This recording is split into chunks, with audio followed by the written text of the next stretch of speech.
Really,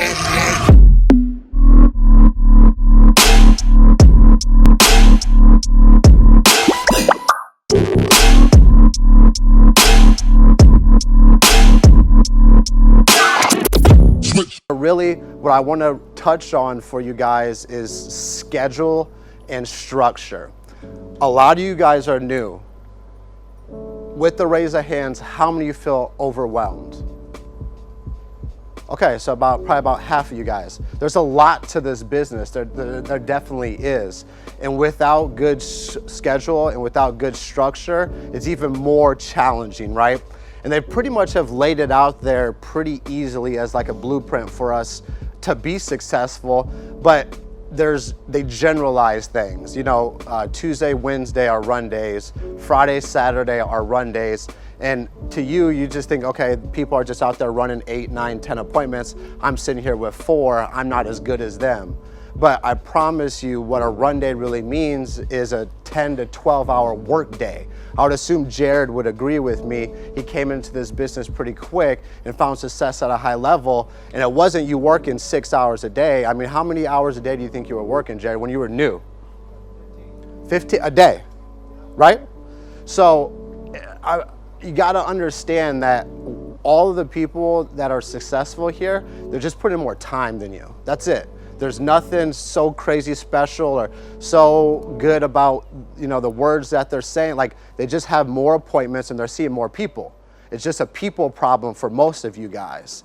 And so what I want to first touch on is the scheduling that you should take when you're here with us working on a full-time level. If you're part-time, you know, cut it in half, but I'm going to speak to our full-timers here because I imagine most of the room is full-timers. So on Mondays and Thursdays, you always hear about it, it's dial day. Instead of thinking about dial day, think about it as payday. It's the most important days of the week for you. If your Monday is poor, your Tuesday, Wednesday is going to be poor. If your Thursday is poor, your Friday, Saturday is going to be very poor as well. So these 2 days of the week are the most important days. These are the days where you carve out the entire day. There's no doctor's appointments. If you got kids, get someone to try to arrange, you know, pick up times with them, whatever it is. Like, you got to protect your dial time because that's going to lead to your results the next 2 upcoming days.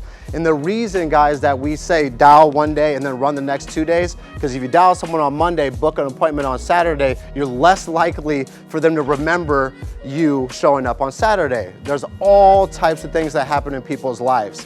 What you say on Monday or commit to on Monday definitely may not be what you can actually do on that Saturday. So think about it that way. That's why we don't book out appointments 4 days or 5 days.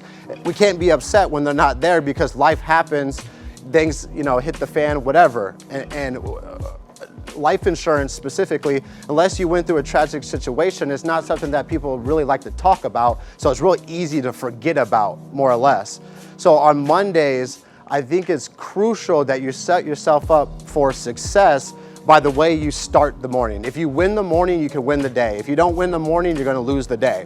So what that routine looks like needs to be consistent every Monday and Thursday. Your routine on Tuesdays and Wednesdays, Fridays and Saturdays can be a little bit different than your Mondays and Thursdays because those are the most important days.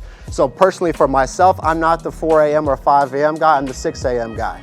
But I promise you guys, I have that internal alarm clock go off every single morning where I don't even need to actually set an alarm anymore. My mind just wakes up at maybe 6:05, 6:06, but it gets up right around 6 o'clock because there was consistency behind that. When you do something for 21 days straight, it just becomes a habit. That's a fact.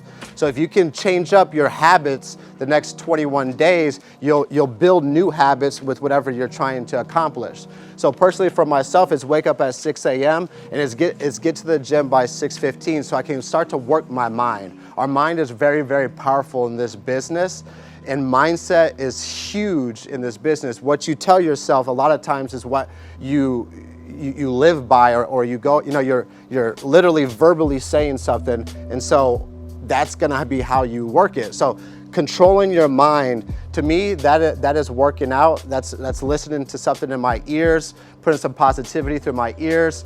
And whatever you do, like do it intentional. That's what I would say behind that. So I go up and get to the gym, and by 7, I'm back and I'm cooking the breakfast and I'm getting to the office by 7:30. 7:30 is when I want to get to the office. Some people say start dialing at 7:30. I'm telling you guys, this is my schedule. I think that dialing at 7:30 has its advantages, but I'm just telling you what I do because I'm transparent in all that I do here. But if you start dialing at 7:30, this is just a psychology thing. Think about this. No one else is calling them at 7:30. So you can separate yourself, 1, from the competition and 2, from telemarketers. And that's another thing you guys got to understand, the psychology of our demographic of people that we're speaking to. I don't know about you guys, but how many of you guys in here raise your hand that fill out forms? Okay, so there's 4 of you, right? Okay, so most people don't fill out forms, but how many of you guys get a call almost every day about your student loan debt, your car's extended warranty? Like that's pretty much all of us, right? So we're not form fillers, right? But people who are filling out forms, imagine how many more phone calls they're getting about extra BS. Their information getting sold here, getting calls from here and here and here. So you have to understand when you're dialing the phone that you have to separate yourself from being a telemarketer. Now I was sharing this earlier with a group. If you're struggling with getting people on the or maintaining people on the phone, just add this into your phone script. Hey Trey, this is Gage. I'm not a telemarketer. I'm actually getting back to you about the form you filled out. You saying that little word track right there, 1, separate yourself from being an actual telemarketer, but you just bought yourself an extra 3, 4, 5 seconds on the phone, which if any of you guys have dialed the phone, that's an eternity. So if you can buy yourself 3 to 4 or 5 extra seconds by just adding that into your phone script, why would you not?